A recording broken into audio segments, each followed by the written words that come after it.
మీరు అనొచ్చు, మీరు కూడా గతంలో ఆ ప్రభుత్వం ఉన్నారు కదా. డెఫినెట్గా ఉన్నాం. ఆనాడు ప్రతి అంశం కడుపు చేసుకుంటే కాళ్ళు పడుతున్నట్టుగా ఆనాడు ఎన్నో అవమానాలు చాలామంది భరించారు. ఎందుకు భరించిండ్రు?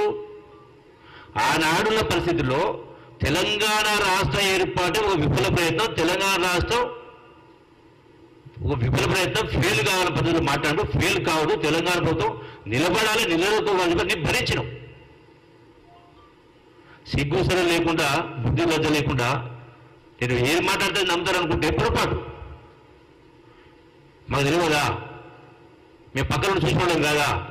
మీ వ్యవహారాలు, మీ వేషాలు, మీ మాటలు ఎన్ని మాట్లాడినా రేపు రాబోయేటువంటి ఈ పార్లమెంట్ ఎన్నికల్లో కాంగ్రెస్ ప్రభుత్వం సంబంధించి అన్న మాట కట్టుబడి ఉన్నది. సోనియా గాంధీ గారు చెప్పిన రాష్ట్రం ఇచ్చింది 6 గంటల్లో. ఇటువంటి అంటే ఇంత ఇబ్బందికర పరిస్థితుల్లో కూడా మా మంత్రి గారు చెప్పినట్టుగా కరెంటు విషయమైనా ఇతరత్ర అయినా ఆర్థిక ఒడిదుడుకులు ఉన్నా కూడా ఒక్కొక్కటిగా అమలు చేసుకుంటూ వస్తూ ఉన్నాం. ఎక్కడ కూడా కాంప్రమైజ్ అయ్యేటువంటి కార్యక్రమం చేస్తలేము.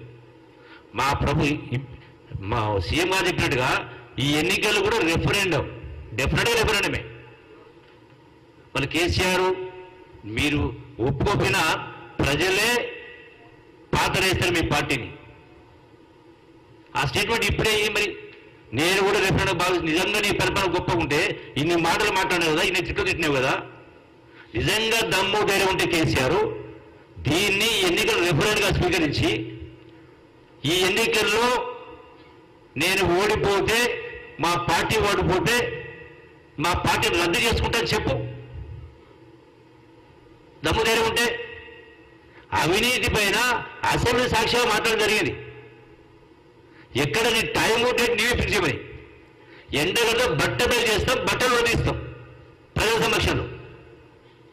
మీ అవినీతి బట్టలు ఈ బండారం బయటపడుతుంది. మరొకసారి అందుకనే ఈ పిచ్చి పిచ్చి వాగుడు గట్టి పెట్టి ఒక సభ్యత, సంస్కారం, పద్ధతి, మర్యాద ప్రజలు మన నుంచి నేర్చుకుంటట్టు ఉండాలా, ఈసరించుకున్నట్టు కాదు. ఇదేనా 80,000 పుస్తకాలు అయినటువంటి గొప్పతనం నేర్చుకున్నది.